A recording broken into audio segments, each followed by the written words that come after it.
우리에게 주시는 하나님의 말씀은 누가복음 7장 36절에서 50절까지입니다.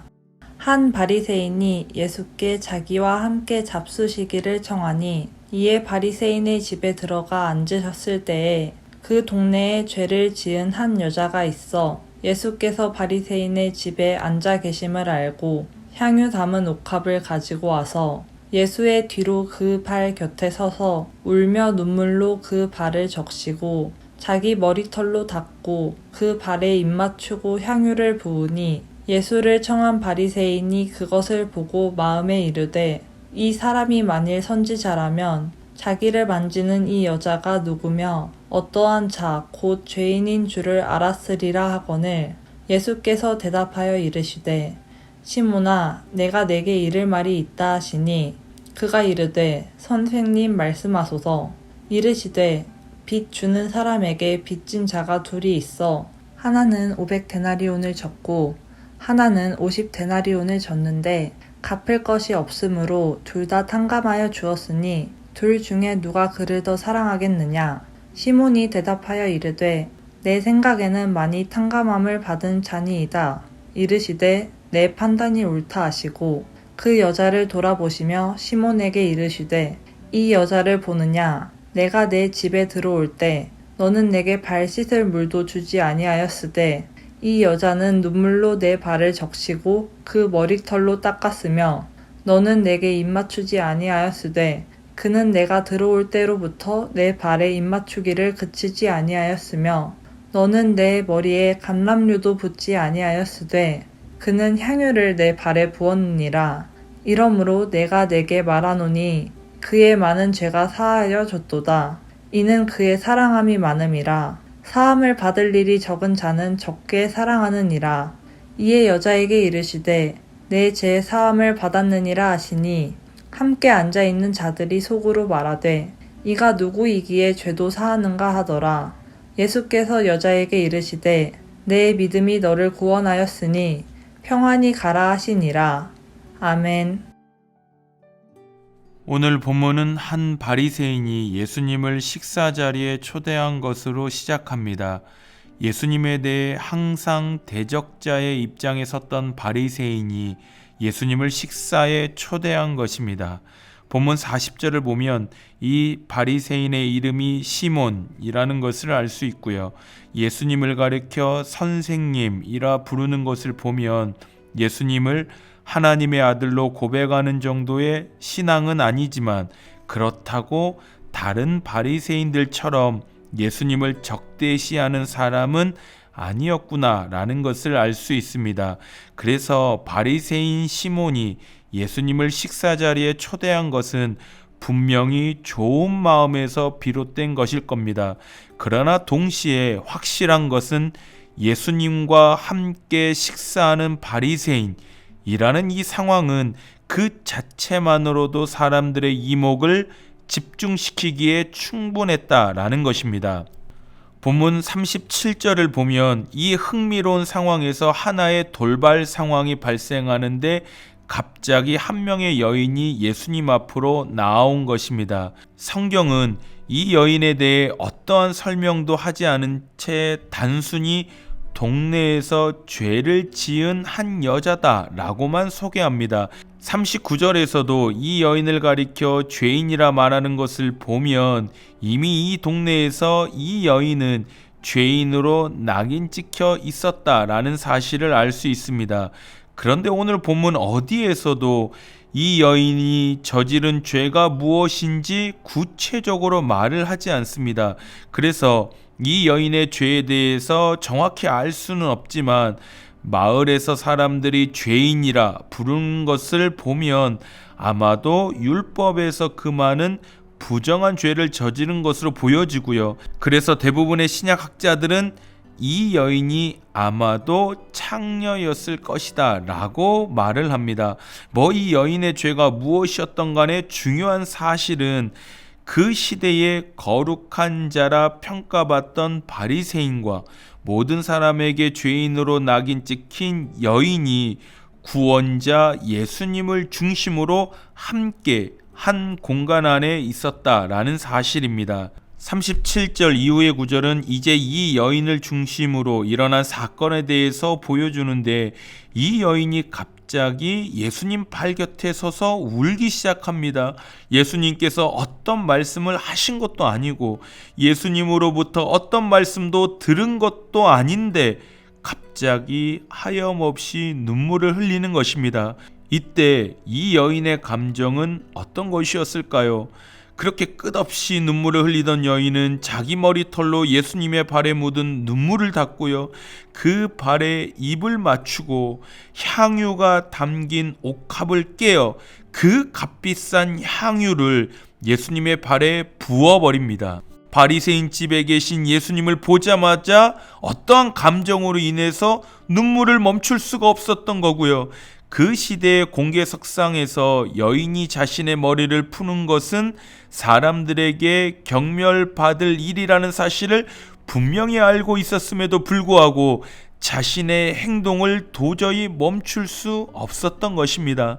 안 그래도 이 여인은 정숙하지 않은 여인으로 사람들에게 온갖 비난과 수모를 당해왔을 것인데, 지금 이 여인에게는 이러한 문제는 문제도 되지 않았던 것이죠. 도대체 이 여인은 왜 이러한 행동을 한 것이냐라는 것입니다.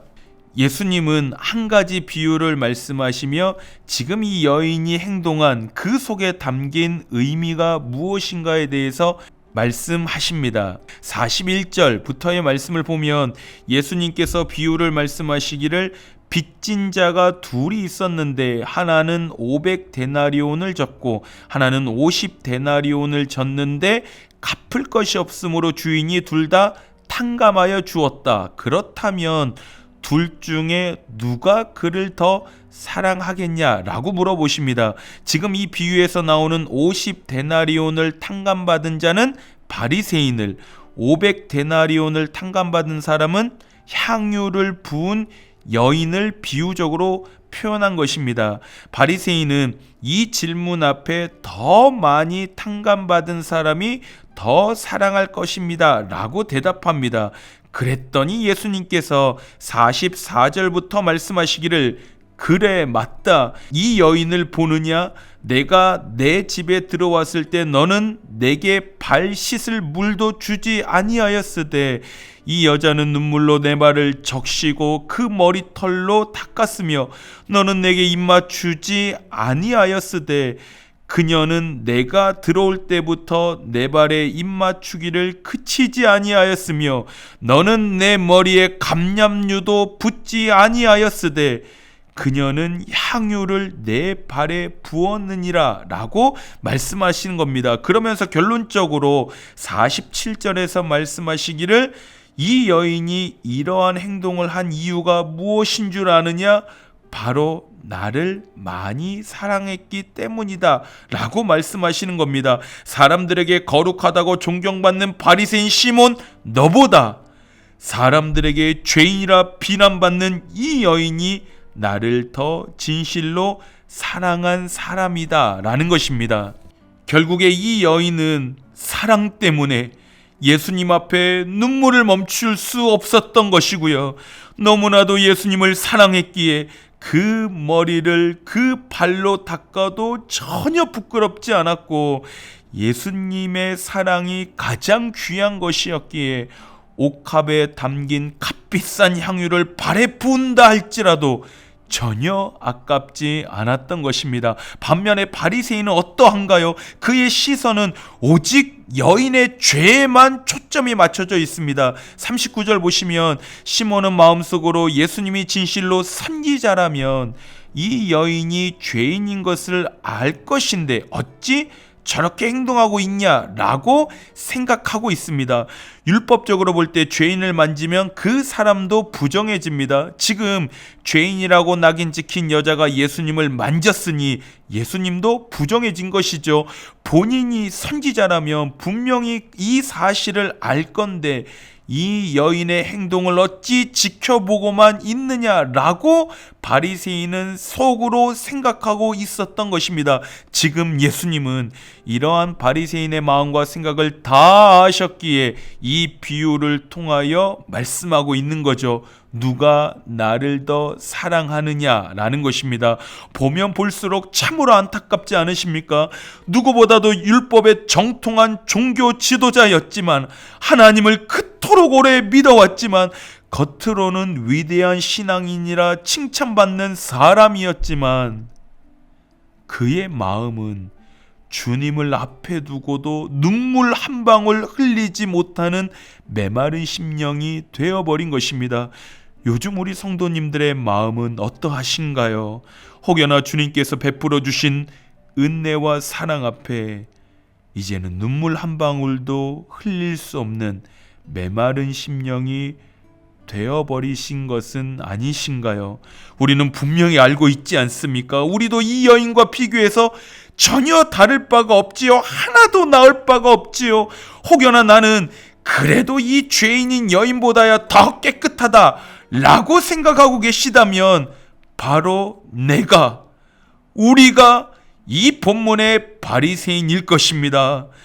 간절히 소망합니다. 진실로 소망합니다. 우리 안에 주님을 향한 사랑의 고백이 메마르지 않는 삶이 되셨으면 좋겠습니다. 형식만 남은 신앙이 아니라 주님께서 이미 베풀어 주신 놀라운 사랑과 은혜에 대해 이 여인과 같이 눈물로, 헌신으로, 나의 가장 소중한 것으로 고백할 수 있는 우리 성도님들의 은혜의 삶이 되셨으면 좋겠습니다. 메마른 심령이 되지 마십시오. 그러면 은혜가 없습니다. 고백이 사라져 버립니다. 은혜와 사랑의 고백이 항상 매일 흘러넘치며 살아가시는 우리 성도님들의 은혜의 삶이 되시기를 주님의 이름으로 축원합니다. 우리 말씀을 기억하며 기도하실 때 주님을 향한 사랑의 고백이 메마르지 않는 삶이 되게 하여 주옵소서. 교회를 위해서 기도해 주실 땐 2월 10일부터 12일까지 대학부 겨울 수련회가 있고요. 2월 11일에 유년부 겨울 성경학교가 있습니다. 하나님, 수련회와 성경학교 가운데 하나님의 은혜를 충만히 부어 주옵소서. 우리 이 두 가지 기도 제목 가지고 주님 앞에 기도로 나아가겠습니다. 기도하겠습니다.